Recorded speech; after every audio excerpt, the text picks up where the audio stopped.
Isa sa pinakaastig sa wrestling ay yung mga larger-than-life characters nila. Yung tipong pag lumabas sa arena, mapapawaw ka na lang talaga. Kasi para silang mga superhero. May sariling style, may sariling kwento, at minsan may sariling mundo. Pero alam nyo ba na hindi lahat ng wrestling characters ay 100% original?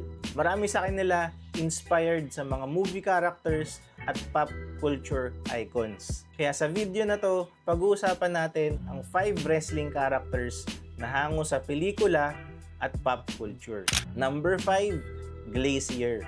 Noong mid-90s sa WCW, bigla na lang lumabas itong wrestler na to na parang galing sa video game. Nakasuot ng armor style gear, may martial arts moves, at may pa-snow effect pa sa entrance. Astig, 'di ba? Pero hindi lang basta trip-trip yan ng creative team, ha. Si Glacier ay malinaw na inspired sa video game character na si Sub-Zero ng Mortal Kombat. Mula sa kulay ng costume hanggang sa ice-themed entrance. Para ka talagang nanonood ng live action ng Mortal Kombat sa wrestling ring. Na-confirm naman ito ni Eric Bischoff at Ray Lloyd na gumanap bilang Glacier, na inspired nga ito kay Sub-Zero. Number 4, Mankind. Kung hindi mo inabutan, si Mankind ang isa sa pinaka-unique at pinaka-brutal na karakter sa WWE noon. Ginampanan nito ni Mick Foley, isa sa mga nagpasikat ng hardcore matches. At siya yung tipong buwis-buhay yung ginagawang moves sa wrestling ring. At alam nyo ba kung saan inspired ang iconic mask niya? Walang iba kundi sa horror movie character na si Leatherface sa Texas Chain Massacre. Yung stitch leather design at creepy vibe ginaya para mas magmukhang nakakatakot si Mankind.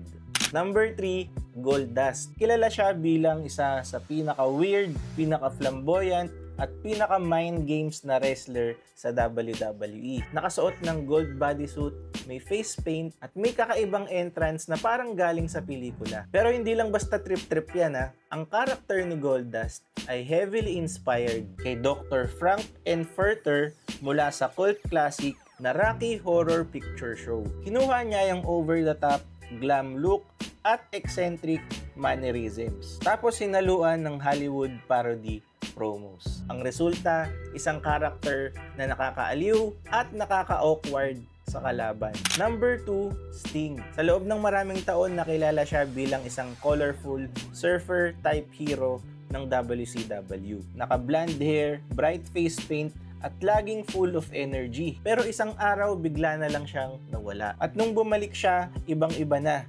Tahimik, mysterious, nakaitim ang suot, at may black and white face paint. Same pa rin naman yung pangalan niya, pero nag-iba ng itsura. Inspired naman ito kay Eric Draven mula sa pelikulang The Crow. Parehong vigilante vibe, parehong dark at brooding, at parehong biglang lumilitaw mula sa dilim para maghatid ng justice sa ring. Number 1, Razor Ramon. The bad guy kung tawagin. Naka-gold chains, may toothpick, may slick-backed hair, at mayabang na lakad na parang siya yung may-ari ng buong arena. Pero ang swagger na yan, hindi lang basta gawa-gawa. Si Scott Hall na mismo ang nagsabi na heavily inspired ang karakter niya mula kay Tony Montana sa pelikulang Scarface. Mula sa Cuban accent hanggang sa gangster attitude. Diretso mula sa role ni Al Pacino. Meron pa ba kayong alam na wrestlers na inspired sa pelikula o pop culture? Or kung gagawa kayo ng wrestling persona,